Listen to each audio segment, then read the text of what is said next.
Hello, everybody. Welcome to season 1, episode 6 of Who is Better.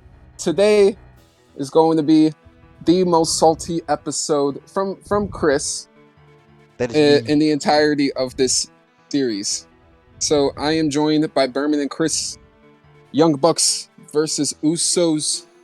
I'm supporting the team that is obviously the only team to support in this fucking battle, and that's the Usos. And I'm supporting that Washpin wannabe Roman Reigns bitches, which is Young Bucks, the Oh, greatest tag team. you mean Adam Cole and Kenny Omega's back, bitch boys? But okay, whatever. So, without further ado, let's get right into the first category. The first category: entrance and theme. Now, the Super Kick Party, sure, it has some cool guitarists, but who in the flying hell is going out of their way to actually listen to the Young Bucks garbage ass theme? And let's be real, but literally, like, they don't even do anything special to get the audience in to this into the match. You know, when it comes down to their entrance and theme. However, the Usos have a catchy theme. People are into it. People like doing Usos and all that good stuff. It just gets you right into the mood. Like, all right, let's get into this. Usos, down since day one-ish. No cap. And they've been down since day one-ish. They've been champions time and time again. That song actually holds to them. So, easily, young Usos. If we're gonna discount themes, can we say for a matter of fact that the Usos theme barely has like any lyrics whatsoever, and if anything, it's just a repeat of four different rap lyrics, and they're not very good rap lyrics. This is straight up like new Eminem trash. And let me get down to it. When they don't see your car outside by day 17, I won't need a drink to help me close my eyes. On day 28, I'll go on a date, and he'll think I'm having fun. That is sus as shit, and you're gonna support that, dude? You're calling the Young Bucks sus, and then these are the boys jamming. I was like, oh Dude, yeah, these look are the. what they wear. Look what the Young Bucks wear. They're just incorporated in the '80s, dog. That's their personality. They're Incorporate flamboyant. of the 80s, fucking Chippendales. And I don't see their lyrics saying I'll go on a date. He'll think I'm having fun. Sounds easy to do if I don't just even get through got day lyrics. one. Just fucking guitar riffs. It shouldn't even be an entrance theme. That's all you need. You don't need these cringe ass lyrics. Try wannabe crap for like No, 5 what the seconds. fuck are you repeat. talking about? The lyrics aren't super crazy, but the point is that the crowd gets into it, unlike the Young Bucks theme. Who is going out of their way to listen to that stupid theme? Nobody. Are you kidding me? Those guitar riffs by themselves, and it screams personality. It is not generic like your every typical fucking. Their theme doesn't even have a million views. Their theme doesn't even have a million views. And you're comparing views. What the hell's views have to do with anything? If objectively the 13 Young million Bucks views theme on goes Usos harder. because it shows that song sucks. That song has been around for 2 years and has not even a million views. But the Usos song has over 13 million views, and it's been around for not even 5 years. You know what you're sounding like, So Daniel? don't even you're sounding like Jake What? Paul right now. I'm flexing on my views because I can't make up for trash ass lyrics and trash ass beats. Well, Young Bucks don't even have lyrics, and Young Bucks don't even have beats. Young Bucks are fucking trash. But you know, Anyways, at least with the Super Kick Party, you know damn well who they are. It has a personality. It's not boring and generic as the Usos themes. Like, that can literally be for any other tag team division. Shit, I can go as far as NXT 2.0 bad levels of fucking entrances. Yeah. Don't come at me with that shit. Berman, take go it fuck away. yourself. Berman, take it away. Cry. Cool it off, guys. Probably don't know about this one. This is gonna be hard, but because I like both of them, but I gotta give it to the day one because how it actually gets me hype to listen to it, and when everyone gets in, everyone loves getting hype with the day one song. Exactly. So, Usos 1, Young Bucks 0. Next category. Now, the next category are the finishers. We got the double Uso splash, which was their finisher back in the day, compared to what is now their new finisher, the 1D. And then for the Young Bucks, their old finisher was the Meltzer driver, because for some reason they named their finisher after a 60-year-old man. And they have the BTE trigger, so which is their newer finisher. Now, this is where I discredit them. The BTE trigger looks like shit. They do not actually look like hard hitters whatsoever. So anytime they do knee strikes or punches, it just looks absolutely pathetic. And that is especially the case with their finisher, the BTE trigger. Now, with the 1D and the double splash, those are moves that constantly pops the crowd. And the 1D has yet to be kicked out of. That is a fact. And yeah, I can go off and mention how many people have kicked out of the Meltzer driver. Tons. Absolutely tons. And like I said, the BTE trigger just is very not convincing for me. It just looks like shit. So I gotta give this to the Usos. And then for me, the double splash, if we're going to be serious here, Daniel, that's not very creative. I mean, shit, even Hulk Hogan and many other wrestlers do that all the time. It doesn't need to get creative. That's what their family bloodline was doing. Samoan drops. Bloodline? Flashes, the only bloodline the member they got is Rock and his daddy, and that's it. That's all they got. You clearly have not done your research on the Usos and who they're related to. Yeah. And then for their D finisher, just like their sus-ass lyrics, I mean, I'll give you that. It's a little cool, them throwing the guy and opponent in the air and just hitting him with a little maneuver. Cutter. Yeah. Thank you. But it wasn't that... It's not that impactful for me personally. I don't buy it as a finisher. If anything, it should just be like a regular moveset compared to the BTE trigger. Now, I'll give you the mentions because there are matches in Time with the Young Bucks where they don't sell it properly. But when they do actually do it properly, I believe it because the BTE trigger is pretty damn good depending on which opponents are. But it's a pretty solid move. And it kind of established them from the New Japan days too. From the Bullet Club times. But how often does that BTE trigger actually look convincing? I say like 50% of the time, if I'm being fair. But still, if you can't hit your finisher right half of the time, why the hell is that even your finisher? Because it's cool. Just don't even perform the move at all then. No, it's really cool. And then besides that, their other finisher, mind you, I can't even pronounce it. You fucking pronounce that fucking... The Meltzer trigger. Thank you. Yes, it's based off of the 6-year-old man. Kind of weird too, not gonna lie, but that is hell of a... You're calling me sus.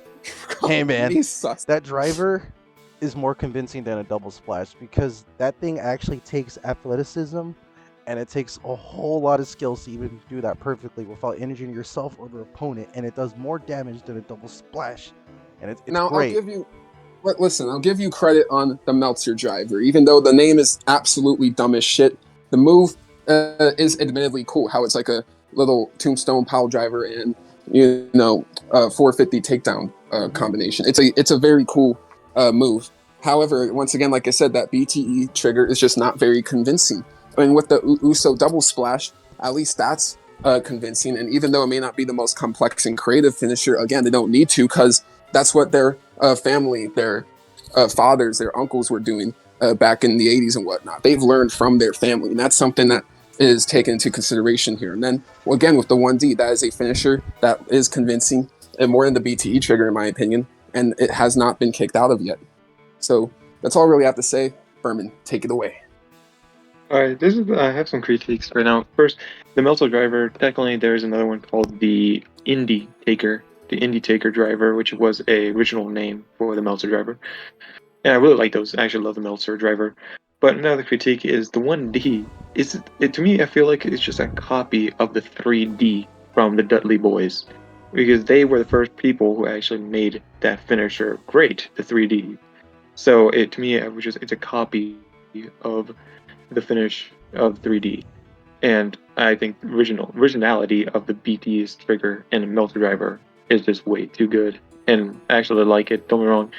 Sometimes they don't connect it, but they have great hit, and it look like it gets knocked out quickly to me. So I gotta give it to Young Bucks for this one. All right.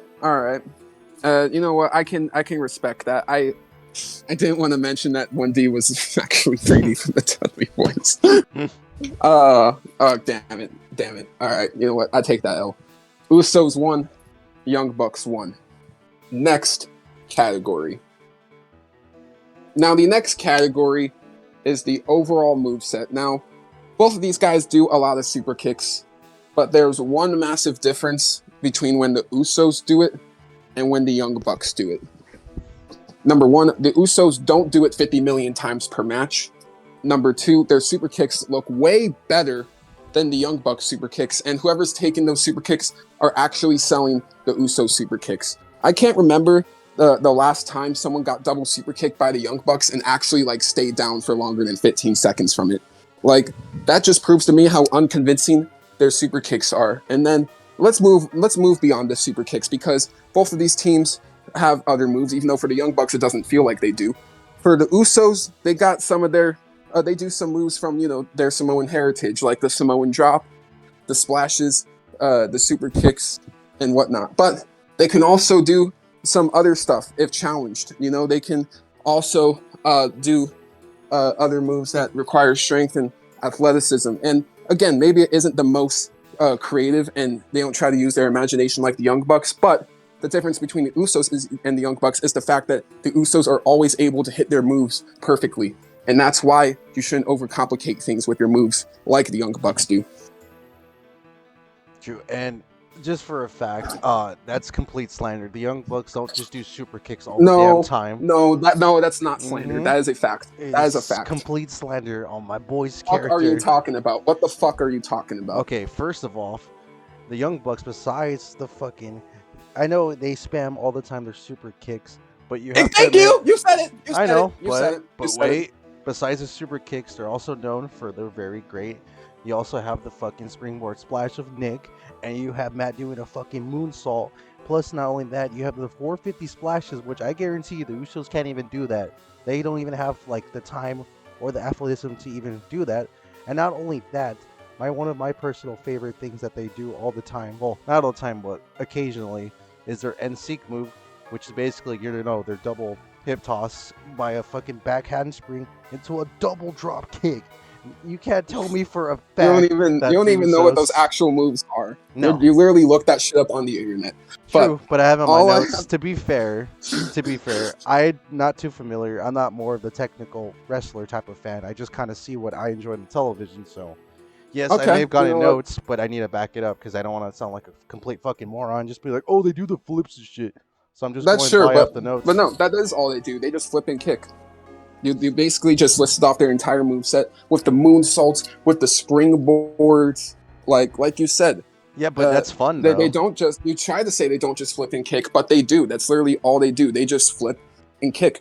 And they don't really do much stuff that requires strength. And whenever they do their athletic stuff, they botch a very fat portion of it, and that's something you're completely ignoring. No, if they manage to do, if they can hit it, it's always a banger in my opinion. If they can hit it, they don't always hit it. And besides the movesets, they incorporate their own shit talking all the time, so it gives another personality. Unlike the Usos, which are kind of just quiet, like, hey dude, hit him. But with the Young Bucks, you know damn well what they're doing, and they're playing the character well with their movesets, so it gives a bonus points to them for not only their character-wise and their movesets. So Berman, that's complete BS. That's complete BS. Okay, fine, whatever. Berman, take it away. BTS. I'm gonna be quick on this one.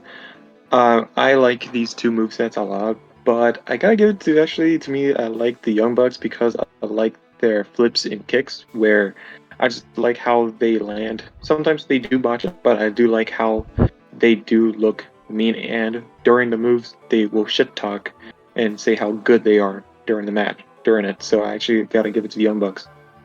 Modern wrestling fans, ladies and gentlemen. It's because the it's Usos won. Hey. No. Fuck off.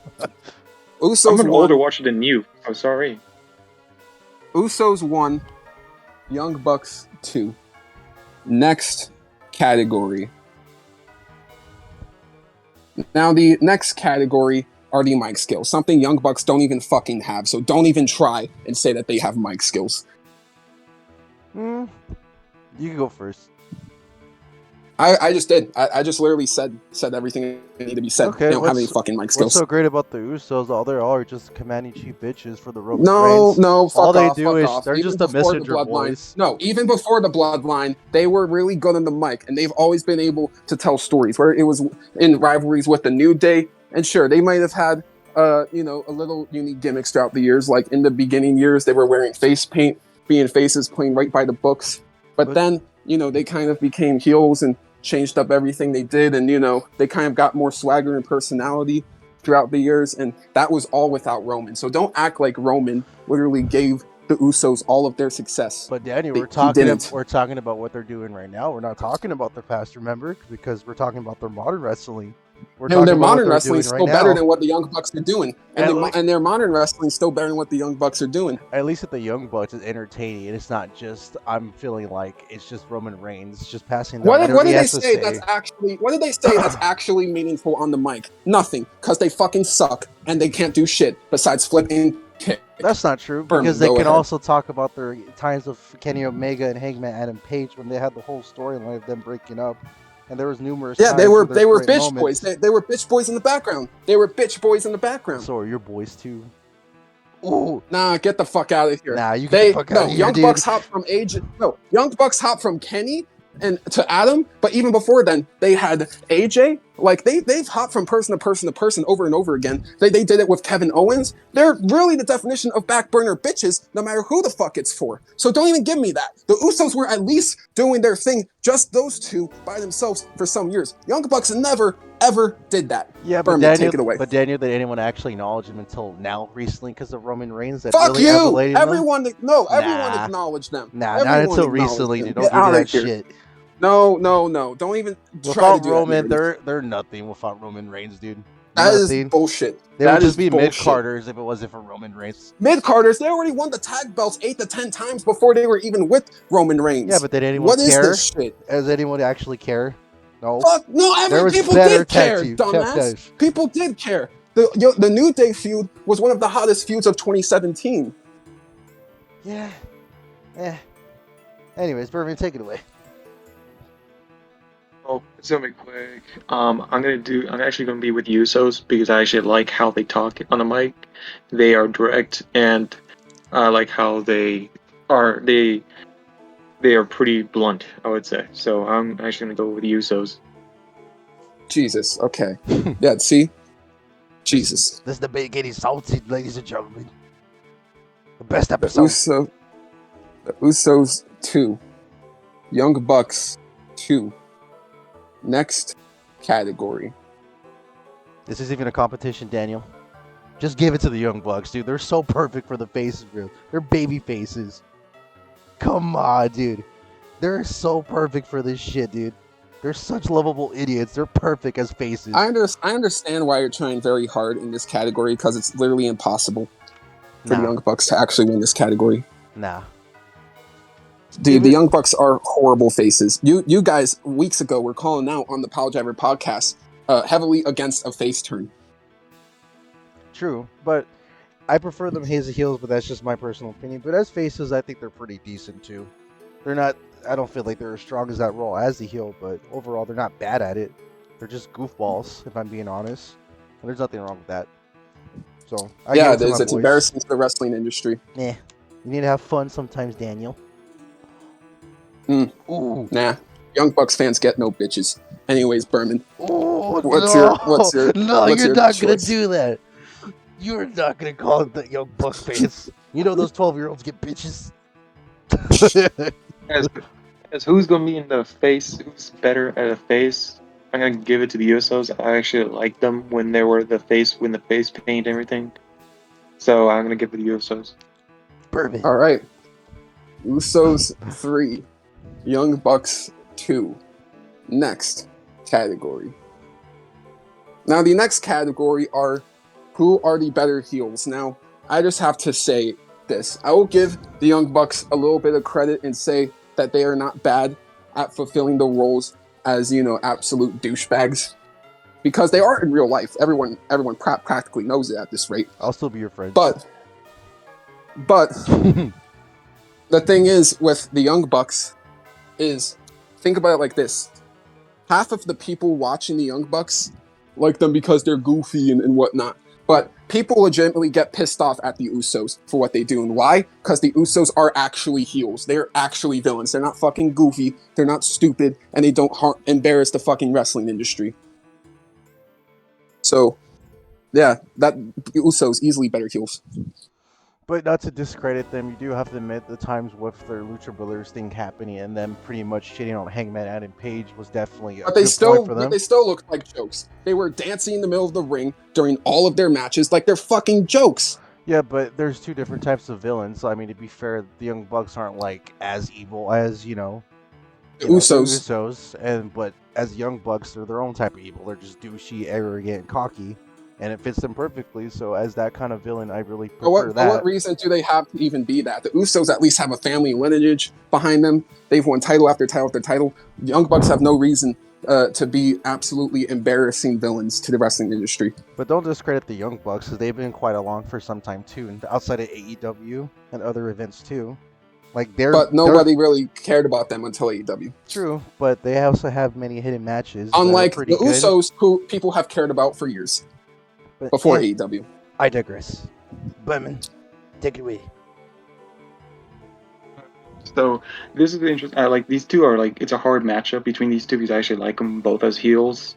Usos as the day one rappers, pretty much, but really really good. I like them too, and then Young Bucks as the douchey, the cocky villains who think that they are the best in the world, and technically, I would say they are actually the best tag team in the world.